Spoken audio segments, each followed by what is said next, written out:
Hola a todos nuestros oyentes. Hoy tendremos nuestro cuarto episodio de la segunda temporada de Un Café por la Aviación, auspiciados por Delicias Puyay, en el cual tendremos un gran invitado. Hoy contamos con la presencia de Mauricio Burto, piloto comercial y primer oficial de la familia Airbus A320 en LATAM.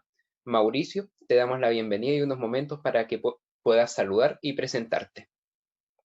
Hola a todos, muy buenos días a nuestros auditores y quisiera saludar también a todo el equipo de Spotter Chile por esta gran iniciativa de Café por la Aviación, en donde podemos compartir nuestras experiencias, motivar también a los estudiantes, a los jóvenes, a que se motiven a estudiar la aviación, que es una carrera maravillosa, la verdad. Así que muchas gracias por el espacio. Mauricio, cuéntanos, ¿cuál fue tu motivación para ser piloto? Mira, motivación como tal no sabría explicarte, porque es algo que desde que tengo memoria quise hacerlo. ¿Cachai? Afortunadamente igual porque crecí en un ambiente ligado a la aviación. O sea, mi papá fue mecánico de mantenimiento en la TAM y desde chico me mostraba aviones, me mostraba gráficos, cualquier cosa ligada con la aviación. En mi casa yo tengo una colección de aviones hecha por él, entonces fue algo que siempre estuvo en mi sangre, por así decirlo. Entonces, desde que tengo uso de razón, siempre caché que mi rumbo iba ligado hacia la aviación, hacia estar en los cielos, y finalmente el bichito de ser piloto se me fue pegando por ahí cuando ya tenía como 5 o 6 años, más o menos, que tuve la experiencia de participar en la TAM en un día en la base, que es donde la empresa hace, es una organización en donde llevan a los niños, a los hijos de funcionarios, a conocer la base de mantenimiento, a conocer los aviones, y yo creo que desde ese momento decidí en ser piloto. Fue algo que siempre lo tuve incorporado, entonces no sabría describirte cuál fue mi motivación para poder llegar a decantarme por estudiar esta carrera. No sé si me explico. Comprendo, entonces estuvo ahí toda la vida en ti el tema de piloto. Exactamente, siempre fue algo que quise hacerlo y ya cuando iba en primero medio, segundo medio, cuando íbamos a las ferias de universidades, yo ya tenía claro, ya sabía dónde ir, ya había estudiado las escuelas de vuelo donde poder hacer el curso, había visto también las diferentes entidades donde poder estudiar, ¿cachai? Sean escuelas de vuelo, sea la universidad. Pensé también en entrar a la Fuerza Aérea, pero finalmente a último momento me arrepentí y me decanté finalmente por entrar al mundo civil.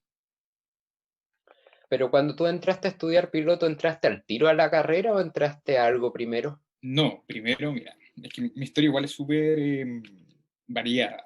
Cuando yo salí del colegio, en cuarto medio, yo sabía que quería ser piloto sí o sí. Entonces había postulado a la Federico Santa María, a la carrera de piloto comercial, y di las pruebas por ahí por septiembre del año 2012, cuando yo iba en cuarto medio. Entonces yo aún estando en cuarto medio y sin haber dado la PSU, fui a rendir las pruebas de selección para piloto comercial en la Universidad Federico Santa María. Di las pruebas y no quedé, me fue mal, no quedé seleccionado.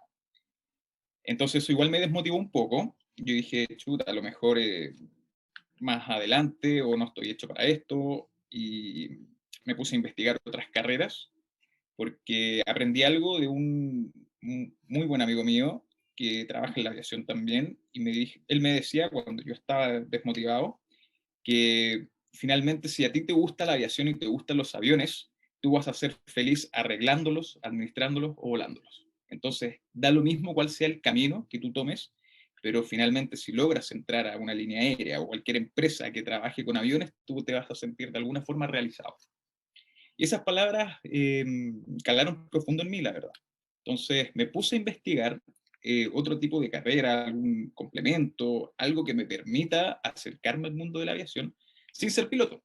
Porque, por ejemplo, el ejemplo más claro que yo tenía era mi papá. Mi papá pasó toda su vida ligada a la aviación sin ser piloto. Entonces, ¿qué mejor ejemplo que él? Me puse a investigar cuáles eran las carreras, estudié también, estuve viendo la posibilidad de entrar a técnico universitario en mantenimiento aeronáutico, vi esta carrera de ingeniería en aviación comercial, eh, vi también la posibilidad de hacerme mecánico de aviación por otras escuelas, Y finalmente decidí en elegir un camino profesional y decidí entrar a Ingeniería en Aviación Comercial. Di la PSU, me fue bien en la PSU. Entonces, en primera instancia, postulé a Ingeniería en Aviación Comercial en la Federico Santa María. Y así fue Entre como partió esa, mi vida universitaria, el año 2013. Ujú. entre esas opciones, ¿no se te ocurrió entrar, no sé, a la Fuerza Aérea, estudiar tal vez en la escuela de especialidades o en la escuela de aviación? Sí, ¿O solamente universidad? se me ocurrió entrar a la Fuerza Aérea, pero la vida militar a mí no me gusta. Es algo que no sé, no va en contra de mis principios para nada, pero no es algo que me agrade. Entonces, cuando yo decidí postular a la Fuerza Aérea, que postulé a la Escuela de Aviación, en último momento desistí porque lamentablemente nosotros entramos, o sea, los cadetes entran a un plan común, por así decirlo, que dura 3 años, en donde te enseñan la vida militar, básicamente. Y después de esos 3 años se decide quién pasa a rama aire y quién queda en rama tierra.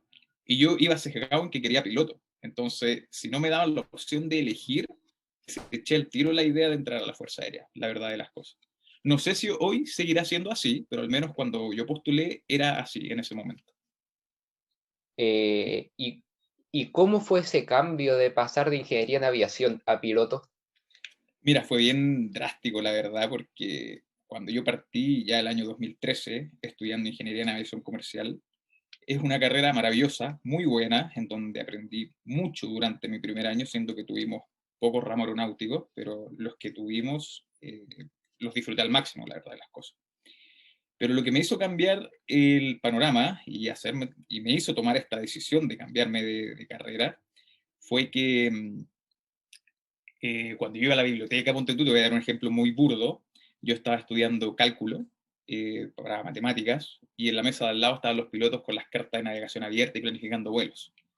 Entonces yo miraba y decía, chucha, ¿sabes qué? No, como que no me sentía cómodo en la carrera donde estaba estudiando, siendo que tenía que ver con la aviación en un 100%. Entonces empecé a averiguar las formas de poder cambiarme, di las pruebas de nuevo de piloto comercial y quedé, las aprobé. Y después vino otro factor muy grande, que fue el factor económico. Que no, yo vengo de una familia de clase media, yo nacido y criado en Puente Alto, entonces mi papá era el único sostenedor del hogar. Comprenderás que los medios económicos para estudiar esta carrera, que es carísima, no estaban, lamentablemente. Y lamentablemente por su sueldo también, yo no calificaba para obtener beneficios del Estado de ningún tipo, pero tampoco calificaba para obtener créditos que me permitieran estudiar la carrera de piloto. Entonces, eso para mí igual fue un balde de agua fría, ¿no?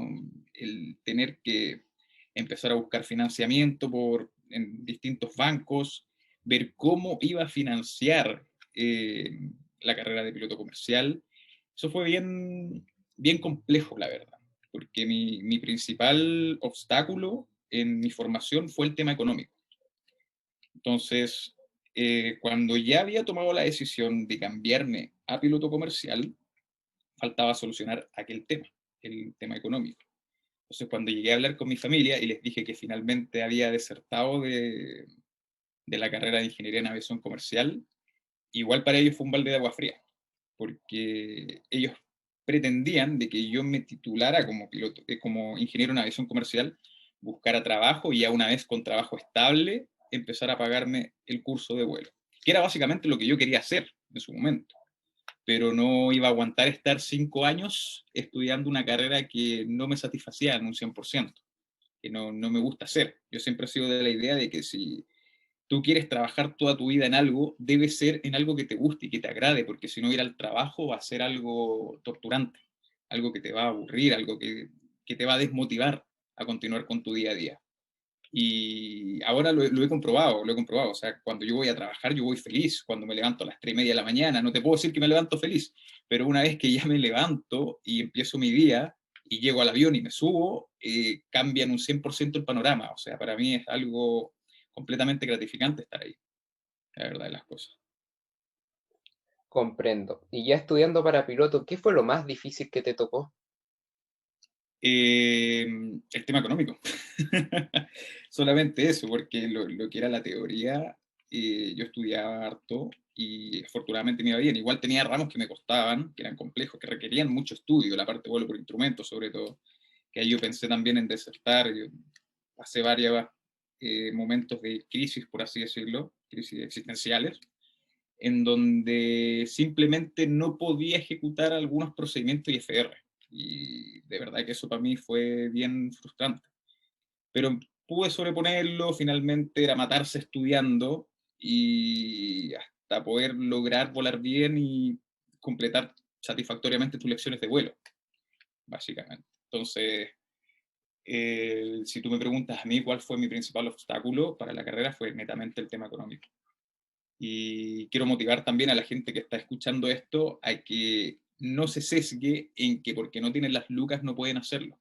Porque en mi caso golpeé hasta la última puerta posible en los bancos hasta que finalmente me pudieron otorgar un crédito para poder estudiar la carrera sin ningún problema y lo estoy pagando hasta el día de hoy y tengo que pagarlo por 15 años más, ¿cachai? Pero lo pago feliz, porque sin eso yo no hubiese tenido la oportunidad de poder ejercer hoy día como piloto comercial y ni haberme convertido en piloto comercial. ¿Y eso que me comentaste de pensar en desistir fue únicamente por lo de IFR o algo más? No, también otras cosas, básicamente, pero mira, yo como vivía en Puente Alto, me demoraba 1 hora y media en ir a la universidad y 1 hora y media en volver. Entonces perdía 3 horas al día solamente de trayecto. Y eso durante los 4 años que yo estuve en la universidad me pasaron la cuenta en algún momento. O sea, yo creo que como cualquier estudiante que entra a la universidad, que tiene momentos de crisis, de angustia, en donde te ves sobrepasado por la cantidad de carga académica que tienes, pero no considero que haya sido como algo más que le haya pasado a otro tipo, ¿cachai? Sino que mucha gente con la que yo compartí la universidad ha pasado por estos momentos y es netamente por la carga académica que te pone la universidad. ¿Y qué te hizo cambiar de opinión para no desistir? El, los aviones, básicamente. El mirar, ponte tú, cuando yo iba al aeropuerto con mi papá a buscar a un familiar o algo, cualquier cosa, siempre nos pasábamos al costado de la pista derecha a ver cómo aterrizaban y despegaban aviones. Y yo miraba a mi papá, que me miraba a mí, entonces era como se creaba una sinergia que tú decías así como, oye, ¿sabéis qué? Tengo que completar esto por mi familia, por mí. Eh, a mi papá se le llenan los ojos de orgullo cuando conversa conmigo, cuando sabe de que yo logré finalmente convertirme en piloto.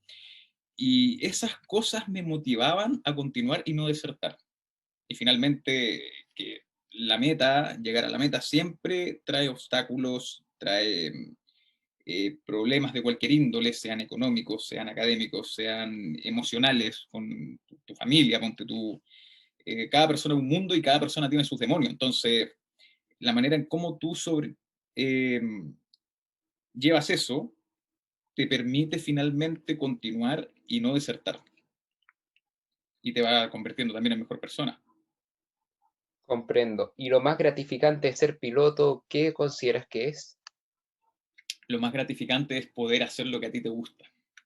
No, yo a la gente generalmente cuando me preguntan que quieren ser piloto porque se ganan lucas y la cuestión, siempre les digo que por las lucas no lo hagan, porque finalmente para el trabajo que uno hace no son tantas las lucas, si tú te pones a pensar.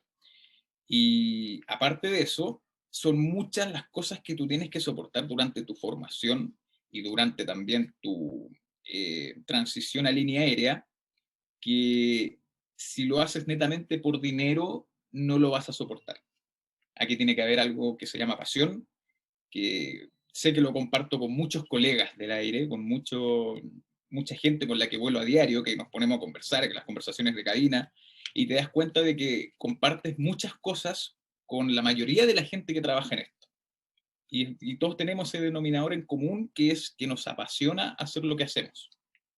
Esta es una duda yo creo que se tiene mucho. ¿En la cabina se conversa de aviación o se conversa de cualquier cosa durante crucero? En la cabina tú hablas de cualquier cosa y en los carretes conversas de aviación. Eso es algo que nos pasa a todos. Generalmente las conversaciones de cabina son de la formación que tú tuviste en caso que no se conozcan, y ya cuando se crea, se rompe el hielo, por así decirlo, y ya se crea un ambiente grato, empieza a conversar de cualquier cosa, de actualidad, de economía, obviamente sin descuidar el vuelo, pero en los ratos que podemos conversar, conversamos cualquier otra cosa que no tenga que ver con el trabajo mismo. Comprendo. ¿Y tú cómo entraste a línea aérea? ¿Te costó mucho? ¿Qué proceso viviste para entrar? Sí, mira, fue un proceso bien difícil, porque mira, como yo entré el año 2013 a estudiar ingeniería en aviación comercial y estudié durante el primer año, a mí en la universidad me convalidaron todo lo que era matemáticas, todo lo que era física y me quedó bastante tiempo libre. Entonces me puse a adelantar ramos. Como me puse a adelantar ramos, hubo algunos ramos que reprobé y los pude dar de nuevo y pude salir en el tiempo que correspondía, que eran 3 años. Y yo tenía una limitación, que era que el crédito que yo me conseguí, que fue un crédito con una entidad bancaria que tenía convenio con la universidad en aquel entonces, ese crédito se otorgaba de la siguiente manera. Te pasaban la totalidad del dinero para poder pagar tus horas de vuelo, arancel, lo que fuese necesario, y tú ibas pagando una cuota fija mensual de aproximadamente 250.000 pesos durante 3 años. Entonces, al término de los 3 años, tú podías pagar, te cobraban el cuotón completo o podrías repactar el monto que te quedó, que eran más o menos 30 millones de pesos, a 60 años con la tasa que esté vigente en aquel momento. Entonces, perdón, a 60 cuotas. 60 cuotas son 5 años con la tasa vigente a ese momento. Entonces yo tenía la limitación de que si no salían los 3 años, tenía que empezar a pagar una brutalidad de plata. Entonces ya con eso en la cabeza, ya tenía una presión de salir antes. Cuando yo empecé a golpear puertas para conseguirme el financiamiento, yo ya estaba estudiando para piloto comercial y no me lo daban en ningún lado. Entonces, finalmente, cuando yo obtuve el crédito que pudo pagar mis horas de vuelo, fue más o menos en junio del año 2014. Entonces, yo ya había ganado 6 meses de gracia, por así decirlo, gracias a que no me habían dado el crédito y me cerraban las puertas en todos lados. Entonces, una vez que me aprobaron el crédito, que fue en junio del 2014, yo a partir de ese momento tenía 36 meses para poder salir de la carrera. Entonces, cuando hice mis cálculos, y dije, ya, mira, voy a salir el año 2016 y tengo 6 meses para encontrar trabajo, antes que me empiecen a cobrar las cuotas grandes. Entonces, cuando yo me titulé de la universidad como piloto comercial y empecé a buscar trabajo, que salí en el plazo que correspondía, los 3 años, empecé a buscar trabajo y el mercado estaba cerrado en ese momento. No habían contrataciones ni en LATAM, ni en Sky, ni en JetSmart, que se estaba recién formando en ese momento. Entonces me puse a hacer Uber, Cabify, a trabajar en lo que fuese necesario, y dentro de todo este proceso se abrió una postulación a JetSmart. JetSmart fue la primera aerolínea que me contactó y participé en el proceso de selección, di las primeras pruebas y de ahí nunca más me llamaron. Entonces yo dije, ya, perfecto, me fue mal, no importa, me lo eché al hombro, yo seguía manejando y llegó el momento de que tenía que empezar a pagar el crédito. Entonces fui al banco, empecé a hacer toda la tramitación de este nuevo crédito y me recalcularon el cuotón final de los 30 y tantos millones de pesos que había pedido en su momento a 60 meses plazo y me dijeron, te queda una cuota de 680.000 pesos mensuales. Yo en ese momento estaba sin trabajo, en, en mi casa era imposible pagar esa cantidad de plata, era básicamente quitarte medio sueldo al tiro de los ingresos de la casa. Y eso fue bien desmotivante, la verdad. Ahí yo quedé casi en shock cuando vi ese monto, porque yo tenía presupuestado, no sé, 400 lucas, 300 lucas. Y empecé a buscar soluciones, a ver qué podía hacer. Justo salió un llamado en LATAM, postulé, me llamaron, participé en el proceso, un proceso bastante agotador, la verdad, donde se rinden hartas pruebas, y llevaba como 2 meses en el proceso de selección de la TAM, dando las distintas pruebas que tenía que dar, y finalmente me quedaban los exámenes psicológicos. Y no quedé. Me di los exámenes psicológicos, los reprobé. Eso fue otro balde de agua fría.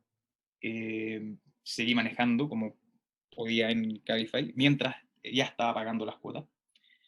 Entonces, ahí se me generó una carga emocional gigantesca, brutal. Me sentía como una persona fracasada, que no estaba haciendo lo que yo quería, que no me resultó nada de lo que yo tenía planificado, y el mundo se me puso muy cuesta arriba, la verdad. Me tuve que apoyar en mi familia, me tuve que apoyar en mi pareja, fue un periodo bastante agobiante, la verdad de las cosas. Y a partir de ese momento tuve la suerte de que se abrió un puesto en Aerocardal como despachador de vuelo. Entonces postulé y quedé en ese puesto. Empecé a trabajar como despachador de vuelo en Aerocardal. Fue mi primer trabajo ya en la aviación formal, porque a todo esto yo había trabajado en la escuela de vuelo también, donde yo estudié en Aero Santa María, pero solamente part-time, iba a hacer apoyos. Entonces ahora tenía el trabajo de apoyo en Aero Santa María, que aún lo estaba haciendo. Durante la semana trabajaba en Uber y en Cabify todo el día. Y ahora que ya tenía este nuevo trabajo en Aerocardal, eh, partí con mi trabajo en Aerocardal full time, mis ratos libres manejaba y los fines de semana me iba a los Andes a trabajar.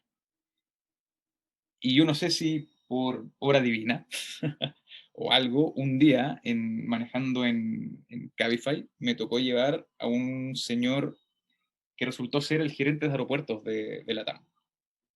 Y yo por el nombre lo escuché y mi recuerdo, algo pasó que yo dije, este señor tiene que ver algo con la aviación.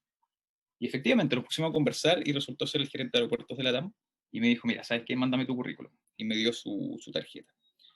Mi padre, por su lado, también movió mi currículum en la que es mantenimiento. Y cuando me rechazaron en LATAM por segunda vez, perdón, por primera vez, eh, le hablé a la chica de postulación y le pedí si por favor ella podía mover mi currículum también en alguna área en donde mi perfil calzara y se necesitara gente. O sea, si había que subir maletas, yo las iba a subir. La idea era entrar a la TAM y poder finalmente empezar a hacer carrera en la empresa. A todo esto yo siempre vi a la TAM como mi objetivo, ¿ya? No, básicamente porque siempre estuve en mi familia. Y yo no sé cuál fue el camino, pero como a las 2 semanas después de que pasó todo esto, me llaman desde planificación de mantenimiento en LATAM. Entonces fui a dar las pruebas, di la entrevista y me fui. Pasaron 3 meses en donde dije, chuta, ya, de nuevo no quedé, me fue mal. Y me llaman el día que yo firmé contrato indefinido en Aerocardal. Eso fue súper gracioso, porque yo firmé contrato en Aerocardal y salgo de la oficina de mi jefe y recibo una llamada desde el que fue mi jefe en LATAM en planificación de mantenimiento, diciéndome que había quedado seleccionado y si tenía disponibilidad para partir el 2 de enero del 2018 fue esto. Entonces yo quedé feliz y fui a hablar con mi jefe y le dije, jefe, ¿sabe qué? No, ¿sabe lo que me acaba de pasar? Me pasó esto.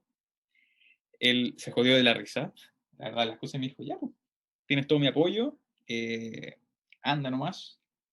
Y me deseó el mejor de los éxitos. Yo no renuncié a Aerocardal porque yo sabía que si me iba a dejar el equipo medio chueco. Entonces, y con piezas faltantes también. Entonces yo le dije a mi jefe que como iba a entrar el 2 de enero del 2018, y esto fue más o menos en diciembre, la mitad de diciembre, yo me podía quedar hasta el final, hasta el 1 de enero si fuese necesario, y el 2 de enero partía en LATAM. Y me lo agradeció porque así les daba tiempo a ellos de buscar a un reemplazante. Y así lo hice. Trabajé hasta el 31 de enero en Aerocardal del 2017. Pasé el año nuevo en mi casa. El primero lo descansé, entre comillas, y el 2 de enero partí en LATAM, básicamente, donde inicié mi carrera, trabajando como analista de planificación de mantenimiento. Y ahí yo trabajaba en el hemiciclo. Y fue una pega muy gratificante. Aprendí mucho estando ahí, sobre todo de cómo funciona la compañía por dentro. Me dio otra visión de la operación misma de la compañía desde dentro. Y ahí estuve casi 7 meses más o menos. Afortunadamente ya el sueldo me alcanzaba para poder empezar a pagar estas cuotas gigantescas del crédito que todavía sigo pagando. Y finalmente lo repacté a 10 años. Entonces, ya trabajando y ya teniendo trabajo estable, me sentí mucho más aliviado, como que me había sacado una mochila de 1 tonelada de la espalda, la verdad de las cosas. Y seguí, obviamente, estudiando y manteniéndome al día, dando mis revalidaciones de IFR cada 6 meses, como podía, sacaba plata de donde fuese, ya sea manejando, trabajando hora extra, lo que fuese necesario, pero me mantuve siempre vigente. Nunca perdí mi licencia, afortunadamente, durante Perdón, esos 2 años que estuve sin trabajo. eran ¿Sí? los momentos cuando se necesitaba 1 hora al mes, algo así, ¿no? No, tú necesitas, mira, cuando eres piloto comercial, necesitas ahora acreditar 3 despegues y 3 aterrizajes dependiendo de la habilitación que tú tengas. Pero en ese entonces yo tenía que volar 12 horas al año, si mal no recuerdo. Eran 12 horas para poder mantener mi licencia de piloto comercial y mi habilitación IFR tenía que cada 6 meses rendir una prueba en un simulador ante un inspector de la DGAC. Entonces, cada 6 meses yo tenía que hacer esto y si me iba mal, perdía mi habilitación de vuelo por instrumentos porque la revalidación era sí o sí en avión, una vez que tú la perdías. Y pagar 1 hora de vuelo IFR en un avión real es carísimo, carísimo. Entonces no, tampoco tenía la opción de perder mi licencia ni mi habilitación. Afortunadamente siempre me mantuve al día, pude mantenerme al día. Y entonces, ¿en qué parte iba? Sí. Entonces, cuando llegó el momento, me llegó un correo nuevamente de selección de la TAM, en donde me decían que ya había pasado el tiempo definido por ellos para poder participar en un nuevo proceso de selección. Y si a mí me interesaba participar. Yo obviamente lo contesté, yo estaba en turno, ¿sabes? Cuando me llegó el correo, de hecho. Les dije que sí, que obviamente me interesaba partir nuevamente en el proceso de selección. Me dijeron que como yo ya había aprobado todas las pruebas básicamente y lo único que había fallado era el examen psicológico, me iban a repetir el examen psicológico y el examen médico. Todo lo que era simulador, entrevistas iniciales, me lo iban a mantener vigente. Entonces me preparé para la prueba psicológica, que era básicamente encerrarme en mi pieza, hacer una introspección de mí mismo, conectarme con mi yo interno y decir, ¿sabéis qué? No digáis esto, no se te ocurra, no sé, cruzar los brazos, puras tonteras de esa índole. Y di mi prueba, la aprobé, me llega el correo de que había quedado como piloto comercial, o sea, como primer oficial ya en la TAM. Esto fue en julio del 2018. Y hablé con mi jefe, le dije, mira, ¿sabes qué? Quedé en la TAM, o sea, quedé como primer oficial. Yo pensé que iba a ser más adelante, pero es una oportunidad que no puedo dejar pasar. O sea, yo de verdad toda mi vida he luchado por esto y llegó el momento finalmente. Mi jefe me apoyó en un 100%. De verdad que el jefe que yo tuve en planificación de mantenimiento, una persona que influenció mucho en mí. O sea, me ayudó mucho. Me dio todo su apoyo y, a ver, dejé de trabajar como analista de mantenimiento un 25 de junio y el 1 de julio yo ya partí en mi curso de formación para primer oficial de la TAM, como primer oficial de A320. Y ahí partió mi historia, básicamente. En julio del 2018, finalmente logré entrar ya en segunda instancia de postulación, a la compañía que siempre quise, y partió mi formación. Después, como a mitades de julio, me fui a Miami, hice el curso allá de la 320, una experiencia muy gratificante, haber estudiado. Yo nunca estudié afuera, era la primera vez que estudiaba fuera del país, en otro idioma, y fue bien gratificante, la verdad de las cosas. Me sirvió mucho para crecer profesionalmente y finalmente formar la persona que soy hoy día. Antes de pasar al tema de piloto ya en la TAM, ¿qué hacías tú como analista de mantenimiento? ¿Cuál era el trabajo? Era básicamente planificar el mantenimiento de la flota a 72 horas. Era una planificación a corto plazo. Planificabas todo lo que era diferido, notas de mantenimiento, cualquier cosa que afectara la operación y que dejara el avión AOG, básicamente. AOG significa Aircraft on Ground, que es un avión que no puede volar y sabemos que un avión que no puede volar no genera ingresos para la compañía. Entonces era prioridad número uno poder sacarlo a vuelo rápidamente, cuidando siempre la seguridad, obviamente. Entonces programábamos los mails que correspondían, atendíamos también las contingencias que ocurrían, es decir, teníamos que eh, estar atentos cuando quedara alguna contingencia y en donde se necesitara algún avión de reemplazo, y nosotros teníamos que ser capaces de poder entregar un avión de manera táctica al centro de control de operaciones. Cuando nos llamaban y nos decían, oye, mira, sé que necesitamos un avión en Santiago, ¿cuál nos pueden entregar? Teníamos que ver cuál podíamos sacar de mantenimiento para mandarlo a volar, básicamente. Comprendo. Y ya volviendo al tema de piloto, ¿cómo fue el curso A320? Si bien me dijiste que fue gratificante, ¿cómo fue? ¿Qué ven en ese curso? ¿Qué se hace? Etcétera. Mira, es un curso inicial de avión dedicado a pilotos que nunca han volado el avión, y te enseñan sobre los sistemas de la aeronave, cómo se vuela, cuáles son sus modos de vuelo, eh, cómo poder recuperarlo de situaciones anormales, cómo atacar las emergencias, cómo atacar las situaciones anormales también.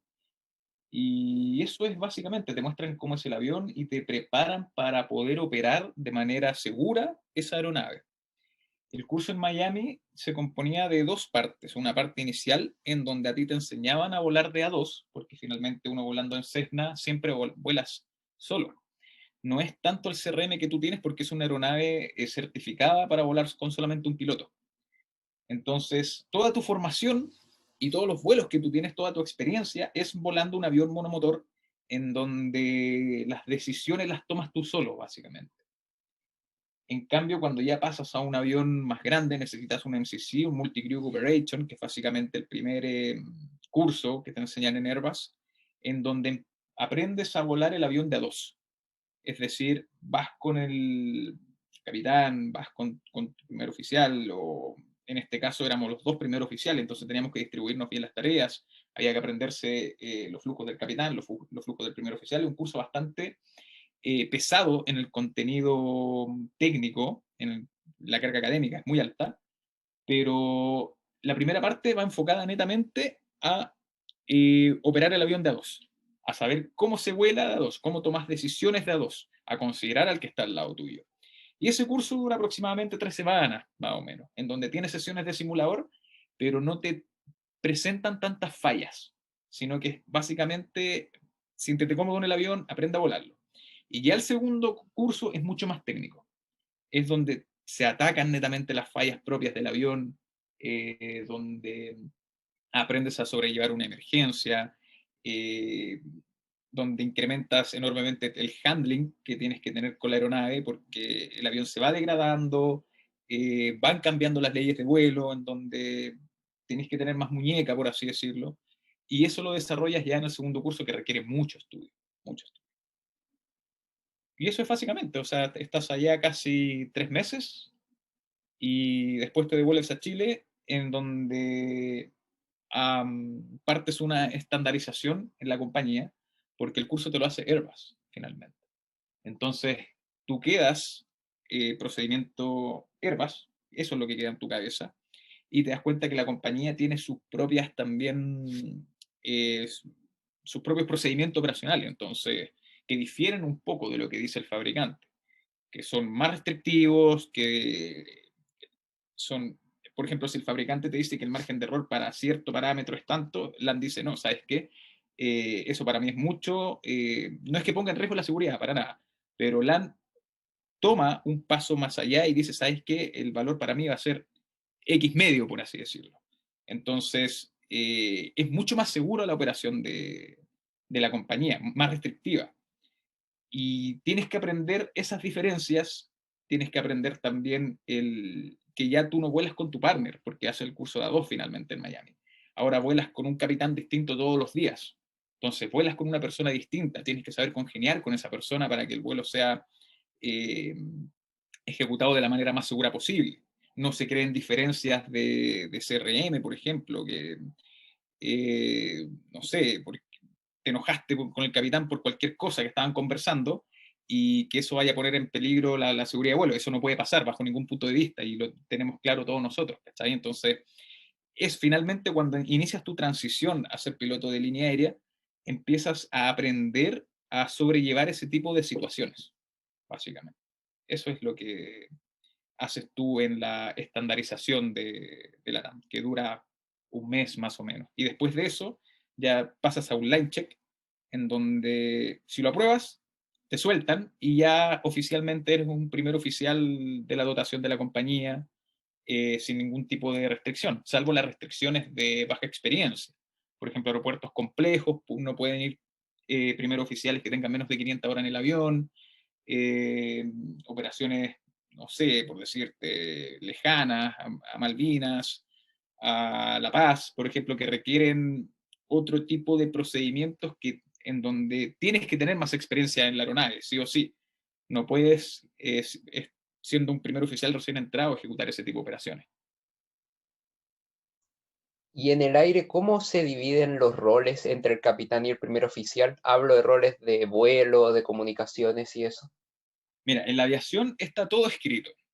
Entonces, eso que tú me preguntas está escrito en los procedimientos normales y tú, desde que te subes al avión, con el capitán conversas quién va a ser el tramo. Y ese tramo se refiere a quién va a ser pilot flying y quién va a ser pilot monitoring. Entonces, los roles están definidos. ¿Quién baja el tren de aterrizaje? ¿Quién prende las luces? ¿Quién comunica? Esos son roles que están escritos en los procedimientos del avión. Entonces, cada piloto tiene sus responsabilidades. Pilot flying obviamente es el que vuela, el que va con los mandos del avión.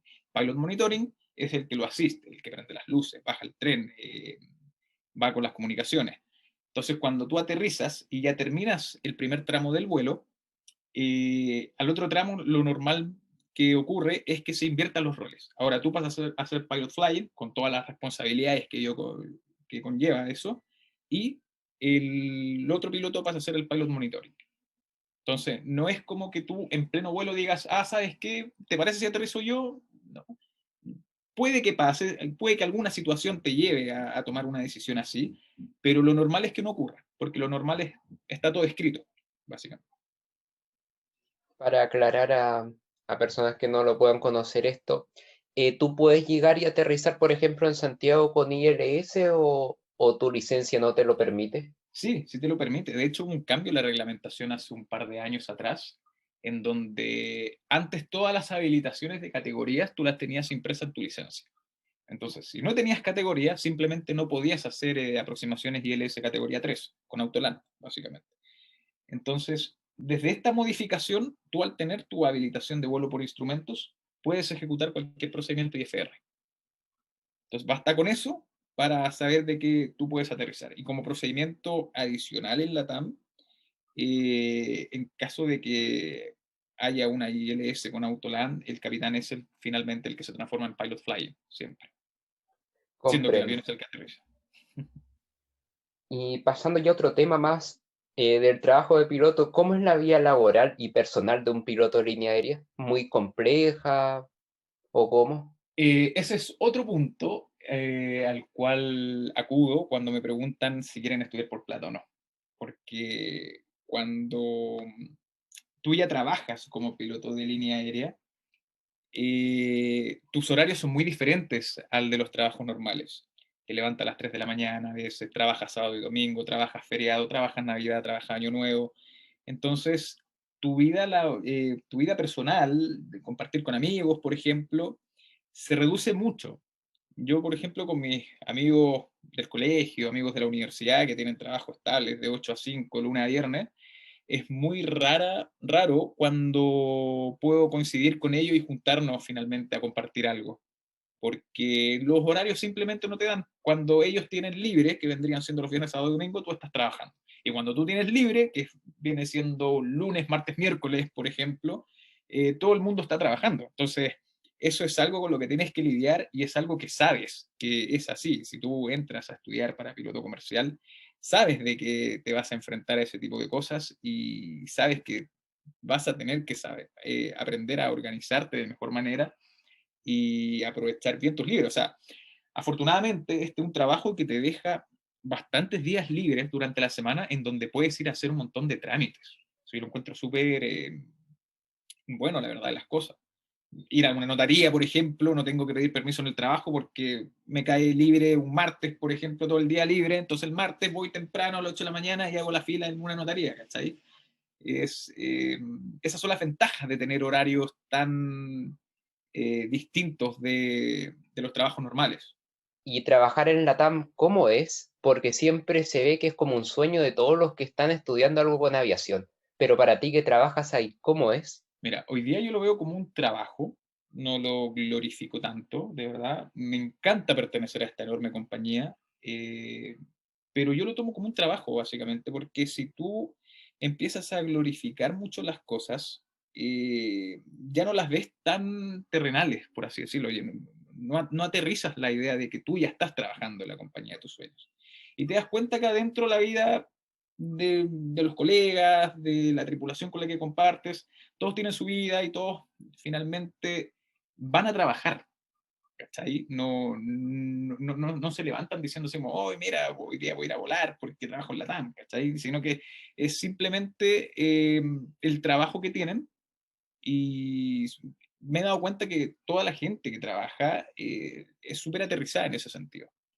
Tiene los pies bien puestos en la tierra y eso es súper gratificante compartir con gente así, que está en la misma parada tuya, por así decirlo. Porque he conocido a mucha gente, por ejemplo, que, no sé, pues estáis carreteando y te saludan y te hola, soy piloto, ¿cachai? Entonces, eso es como, por lo menos a mí en lo personal, ese tipo de gente no congenia conmigo, ¿cachai? Yo siempre le recomiendo a la Comprendo. gente ser humilde eh, y no glorificar tanto donde estás porque finalmente es tu trabajo. Tienes que verlo como un trabajo, porque si no, cualquier cosa que te pase no vas a saber cómo afrontarlo. Si el día de mañana yo me voy, por ejemplo, y tengo muy glorificado mi trabajo, puede que eso me destroce, ¿cachai? Puede que me haga caer en un hoyo del cual yo no pueda salir.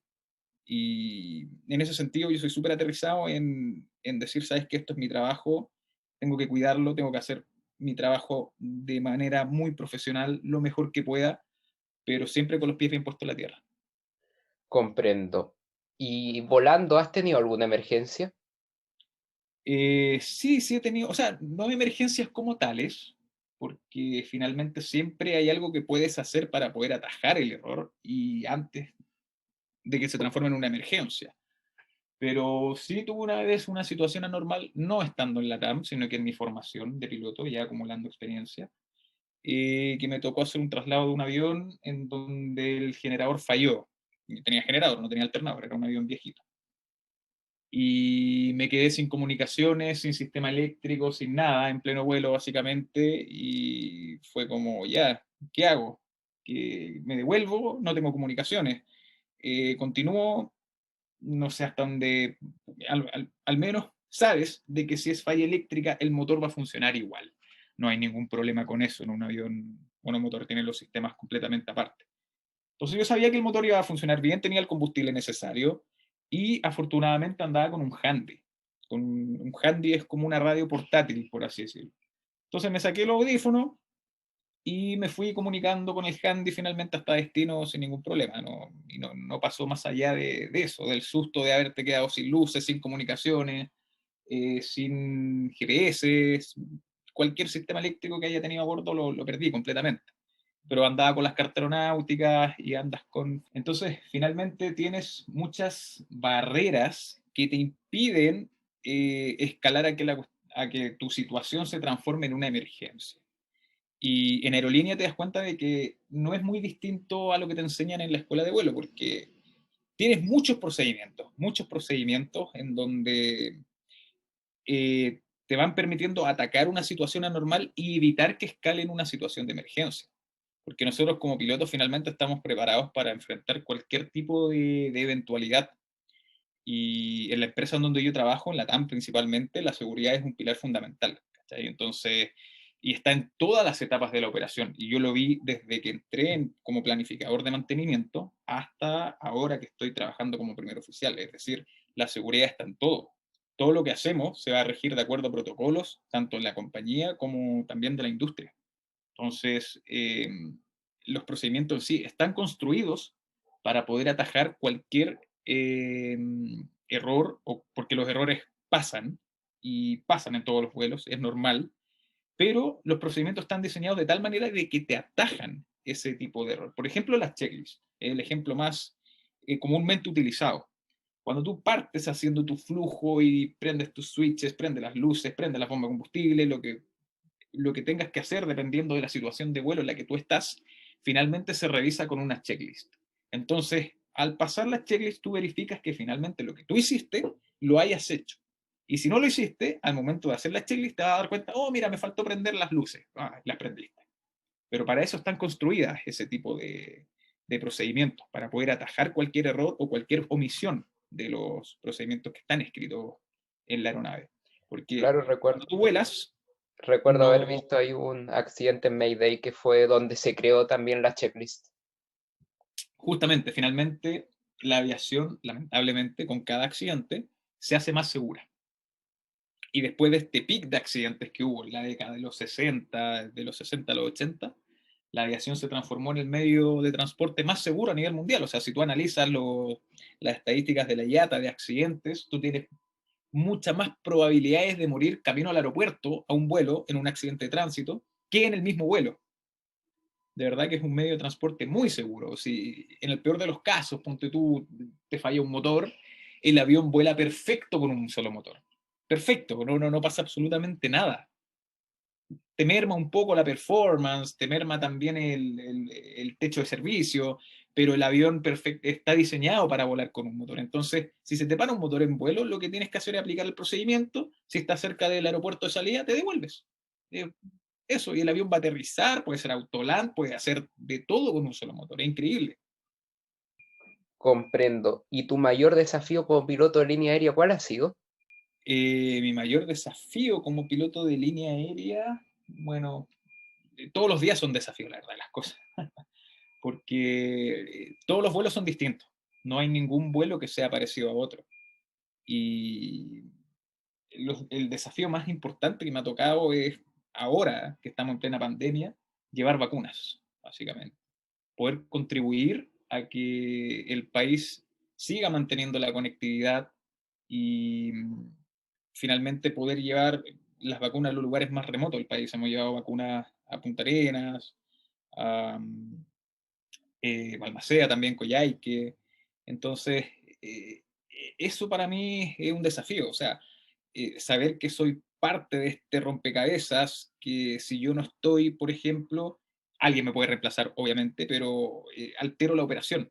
Entonces, eres parte de la solución, por así decirlo. Estás aportando tu granito de arena finalmente para poder sobrellevar esto como país, como sociedad.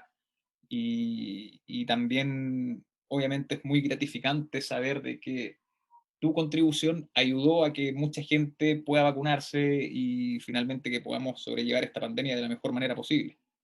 Alejandro en el primer capítulo nos contó una anécdota que tuvo sobre una anécdota médica que tuvo que llevar una bebé a Concepción y también nos contó que él tuvo que traer las vacunas a Chile, las primeras de Pfizer, Ujú. el 24 de diciembre del año pasado, pero tú tienes alguna anécdota que nos puedas contar.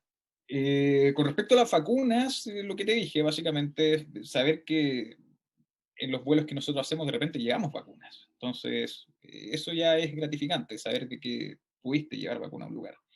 Pero alguna experiencia como piloto personal fue un pernocte que una vez estuve en Brasil hace años atrás, que no tiene absolutamente nada que ver con la pandemia. De hecho, no había pandemia en esa época. Fue súper gracioso porque a mí me gusta mucho el rock, soy bien rockero. Y yo ese día estaba de turno. Turno significa que tienes que estar en tu casa de cierto horario hasta cierto horario, está normado, 3 de la mañana, 3 de la tarde, de 12 del día a 12 de la noche, en donde tú no puedes salir de la casa. Porque si sales y te llaman abuelo, tienes que partir al aeropuerto, básicamente. O sea, si alguien falla, tú estás ahí para poder cubrir cualquier incidente con las tripulaciones que no pudieron llegar al aeropuerto. Entonces yo estaba de turno en mi casa y me llaman, me activan abuelo, me dijeron, oye, te vas a Río de Janeiro, son 2 noches, te pasan a buscar en media hora. Entonces armé mi bolsito, saqué mi uniforme, me vestí y partí. sin saber de que allá en Río de Janeiro se estaba efectuando el Rock in Rio, que es un festival de rock que toda mi vida he querido ir a ese festival, la verdad. Ha estado Iron Maiden, Metallica, Queen, de hecho también estuvo en su momento, y es un festival que todos los rockeros sabemos de lo que se está hablando. Entonces cuando llegué a Río de Janeiro, sin tener idea de que se estaba efectuando ese festival, me bajé del avión y lo primero que noté es que se estaba escuchando rock en el aeropuerto. Y eso a mí me llamó la atención. Yo dije, mira, los brasileños que son bacanos, nos reciben con rock, qué buena. Y llego al hotel y empiezo a cachar que en el trayecto hacia el hotel empecé a ver mucha publicidad de Rock in Rio. Y dije, ¿qué onda? Me metí a internet y efectivamente, pues, estaba en pleno festival de Rock in Rio. Había mucha gente, muchas camisas negras. Imagínate, con 30 grados, 100% humedad, compadres con poleras negras. Terrible la cuestión. Llegamos al hotel y el hotel en el que nos quedábamos estaba al lado de la Villa Olímpica, que es donde se hacía este festival. Entonces llegué, prendí la tele, empecé, en realidad me metí a internet a ver si podía ir, porque yo tenía vuelo 2 días después, entonces finalmente podía hacer algo. Y me metí a internet a ver cómo estaba las entradas estaban carísimas, carísimas, muy caras. Entonces dije, ya, filo, no importa, no voy, lo veo por la tele. Prendí la tele, estaba tocando Halloween en ese momento. Entonces ya, bacán, empecé a ver el concierto, apago la tele y se escuchaba cómo retumbaba la música. ¿Cachai? Se escuchaba la batería, se escuchaba como el típico sonido de que hay un concierto al lado de tu casa. Entonces fue como, no, tengo que ir. Me vestí y salí. Compré una entrada revendida por un revendedor que estaba fuera del estadio y entré y estuve ahí en Río de Janeiro, en Rock in Rio, sin tener idea de que iba a haber un concierto ese día. O sea, para mí esa es como la anécdota más gratificante que he tenido como piloto, que mi trabajo me permitió poder darme ese gustito, básicamente. Estar trabajando y poder haber asistido a un concierto de rock donde había Iron Maiden, Halloween, Slayer, Scorpions después tocó, y fue brutal, de verdad. Por ejemplo, siempre había querido ir a la Lollapalooza, por ejemplo, pero no tenía las lucas para poder ir, porque las entradas eran carísimas. Entonces, haber estado en un festival, gracias a que mi trabajo me lo permitió, eso fue muy, muy gratificante y es una anécdota que llevo siempre en mi corazón. Buena anécdota que se guarda ahí. Unas Sí, preguntas, sí, preguntas rápidas de respuesta de una palabra. ya. ¿Airbus o Boeing? Eh, Mira, hasta antes de hacer el curso, Boeing. Siempre me gustó Boeing. Cuando entré a estudiar, eh, cuando, no sé, yo me imaginaba, y de hecho a mí me hubiese encantado de que aquí en Chile se hubiese operado más el chanchito, el 737, porque es un avión que me encanta, me fascina. Pero una vez que hice el curso del A320 y ahora que entiendo y vuelo ese avión, y me quedo con Airbus. Me quedo con Airbus 1000 veces, por la filosofía de vuelo que tiene, y básicamente porque nosotros los pilotos tenemos un dicho muy, muy característico, que el mejor avión es el que tú vuelas. Entonces, para mí, Airbus, me quedo con Airbus. Comprendo. Uno cuando le gusta la aviación generalmente tiende a volar y le gusta estar en la ventana. Pero a un piloto, ¿prefiere la ventana o el pasillo?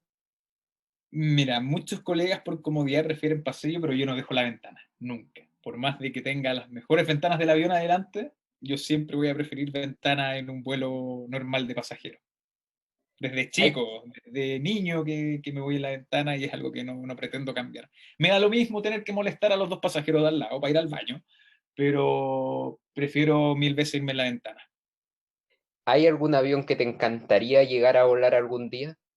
Sí, el A350 o el A380. Me encantaría poder volar un cuatrimotor. ¿Y prefieres volar de día o de noche? Mira, finalmente como vuelas por instrumentos, da lo mismo si es de día o de noche, pero cada vuelo en la etapa del día que te corresponda tiene su gratificancia. Ponte tú, si vuelas de día, puedes apreciar más los paisajes, Pues si vas para el sur, por ejemplo, y te toca un día despejado, puedes ver los lagos, puedes ver los campos de hielo, camino a Punta Arenas. Y de noche puedes ver las estrellas como nadie. Te juro que es algo magnífico. Yo creo que si algo se puede comparar es estar en la mitad del desierto de Atacama, en donde no tengas contaminación lumínica y ves hasta la Vía Láctea. Las mejores noches para volar son cuando no hay luna, en lo personal, a mí me encanta. Operacionalmente hablando, es rico volar con luna llena, porque te ayuda a distinguir un poquito más las tormentas en caso de que haya, pero finalmente como tienes radar a bordo da lo mismo, eso, pero es una ayuda extra que consideras. Pero a mí en lo personal me gusta más volar de noche y sin luna, por lo mismo, porque tiene una vista increíble del cielo. ¿Y algún aeropuerto y destino favorito que te gusta ir? Antofagasta, por más de que digan de que la ciudad es horrible, personalmente mi familia por parte de mamá es de Antofagasta. Entonces cuando yo era chico siempre iba en el verano a Antofagasta, siempre íbamos como familia de vacaciones. Entonces, ahora trabajando, poder llegar a Antofagasta y aterrizar tú en el aeropuerto en donde tantas veces aterrizaste como pasajero, para mí me encanta eso. Y Antofagasta lo tengo. Aparte, es una aproximación bien desafiante. Cuando tú aproximas hacia Antofagasta, la pista 19 sobre todo. Y me encanta eso. Me encanta poder operar el avión en un aeropuerto que tiene cierto grado de complejidad. Comprendo. Y ahora volviendo al tema, ¿cómo proyectas la recuperación de la industria? Mira, es bien difícil, es muy difícil hacer una proyección hoy día de la recuperación de la industria, pero no me cabe la menor duda de que la industria sí o sí se va a recuperar. O sea, el mundo globalizado como está hoy en día no puede continuar si no hay aviación. Es imposible, la aviación es imperativa. Entonces, lo que yo proyecto en el mediano plazo, si la pandemia aún continúa, es que se mantengan las operaciones como están, que son alrededor de un 25%, que fue la operación que tuvimos para abrir proyectada por la compañía. Y ya después de junio, con la vacunación masiva, yo doy fe de que al menos dentro de Chile la recuperación va a ser exponencial. Y hacia afuera lo veo un poco más complejo, esto es netamente personal, una proyección mía, pero hacia afuera lo veo un poco más complejo debido a que la vacunación en los países limítrofes con Chile va mucho más lenta. Entonces es difícil hacer una proyección regionalmente hablando, pero a mí no me cabe la menor duda de que en Chile sí vamos a salir fortificados de esto y desde junio para adelante vamos a poder volar más o menos a una razón parecida a lo que hacíamos el año 2019 dentro de lo que es Chile.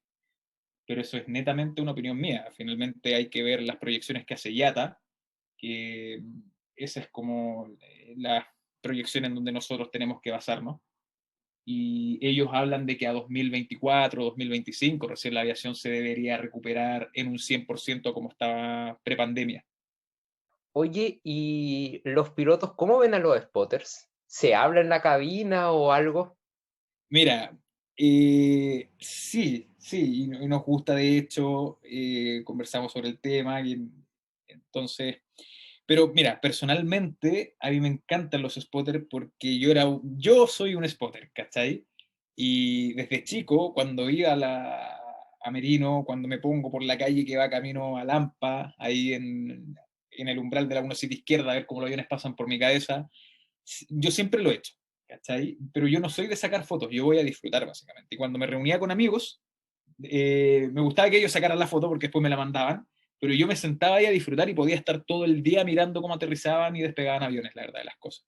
Entonces, yo a los spotters los quiero mucho, los estimo mucho, porque finalmente yo también soy spotter. Yo partí así mismo. Yo desde la universidad, de hecho, me iba al aeropuerto cuando tenía libre a solamente mirar aviones. Y a veces iba solo, a veces iba acompañado. Para mí ver cómo despegaban y cómo aterrizaban me causa mucho gusto esa sensación. De hecho, a mí me encantaba pegarme el pique al Parque Latam a bañarme en las piscinas que tienen al lado del aeropuerto, porque está ahí al lado del aeropuerto, básicamente. Entonces yo me estaba bañando en la piscina y veía cómo despegaban y aterrizaban aviones. Y me encanta sentir el sonido, el olor a combustible, es algo que finalmente lo lleva en la sangre. Y siempre hay una excusa, la he ocupado no sé cuántas veces, de no conozco la cabina, puedo entrar a conocerla o en años anteriores o cualquier persona, sacarse fotos con los pilotos. ¿Qué siente un piloto en ese momento cuando le pide entrar a la cabina, cuando le piden una foto? Mira, yo me veo a mí mismo, la verdad de las cosas. Y me tocaron muchos, que ahora son colegas, muchos pilotos muy buena onda, que cuando yo pedía ingresar a la cabina me recibían de brazos abiertos, me dejaban sentarme, me pasaban la gorra, me sacaban fotos. eh, y yo soy de la misma idea. Finalmente, cuando piden ingresar al cockpit, yo, por mi parte, obviamente el capitán es el que toma la decisión, pero por mi parte yo siempre lo dejo y trato de hacer que la persona se sienta bien recibida y bien atendida. Porque yo era exactamente igual hasta antes que empezar a trabajar como piloto. Y ahora ya como piloto, tú igual pasas a la cabina a saludar a los colegas y de repente igual te sacas fotos adelante, aunque estés vestido de civil, por así decirlo, que no andes en tu día de trabajo. Entonces, cuando pasan a sacarse fotos, por favor, adelante, siéntate, te paso la gorra, ¿cachai? Te dejo que escuches las comunicaciones un rato, porque a mí me hubiese gustado, y de hecho pasé también por lo mismo, que me recibieran así en la cabina. Mauro, ya para ir cerrando, te damos las gracias por tu participación en este capítulo de la segunda temporada. De parte de Spotter Chile y nuestro auspiciador Delicias Puyay, queremos llegar un presente agradecimiento por la disposición a conversar con nosotros. Y antes de terminar, te dejamos unos momentos para que puedas cerrar, despedirte y lo que estimes conveniente.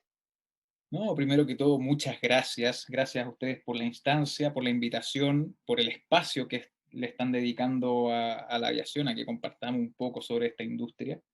Y agradecer a todo el equipo de Spotter Chile, a nuestros auditores, que siempre están ahí escuchando atentamente. Y nada, motivarlos si quieren estudiar para piloto, para mecánico mantenimiento, para trabajar finalmente en una línea aérea, háganlo, no se van a arrepentir. Finalmente, esto es un impasse lo que estamos pasando por la pandemia, pero no me cabe la menor duda que vamos a salir fortalecidos de esto porque la aviación no va a morir, eso es imposible, no es un escenario probable porque el mundo no sería el mismo sin la aviación. Nosotros aportamos un, un pilar fundamental a la humanidad que es la conectividad. Y eso, un mundo sin conectividad no podría ser globalizado. Finalmente, por ejemplo, esta conversación a mí me encantaría que fuese personal en un estudio, poder compartir un café con los guionistas de este espacio. Pero lamentablemente hoy ya no se puede y tenemos que hacerlo todo a través de una cámara y sabemos que no a todos nos gusta hacer esto. Entonces yo tengo muy claro de que pasando la pandemia los viajes se van a recuperar, la gente va a volver a salir, va a volver a viajar, los viajes de negocios van a volver, porque la interacción humana es algo que nosotros tenemos por naturaleza. Y la única forma de poder mantener esa interacción es con el transporte, básicamente. Tenemos que llevar a la persona del punto A al punto B, y eso no va a morir. Así que me gustaría motivarlos a que si están pensando estudiar y decidieron frenarse por la pandemia y decir, ¿sabéis qué? Mira, lo que está pasando con la aviación es difícil, si vuelve a pasar, la va a quebrar. Los motivo a que se metan igual a estudiar, disfrutar mucho. Y en el tiempo que ustedes se demoren en estudiar, la aviación ya va a estar recuperada finalmente. Si esto es un impasse que nos pegó a nosotros, los que ya estamos trabajando, pero se va a recuperar, no me cabe la menor duda. Así que eso, un mensaje de ánimo y nuevamente agradecer a todo el equipo de Spotter Chile por el espacio y por la invitación. Me siento muy honrado de poder compartir mi experiencia con ustedes, con los auditores. Así que muchas gracias por el espacio. Perfecto, te vuelvo a agradecer nuevamente y también doy las gracias a todos por escucharnos en esta oportunidad. Y también les recordamos que no se les olvide seguirnos en Instagram, Twitter, LinkedIn, Facebook y YouTube. Y nos vemos en una próxima oportunidad.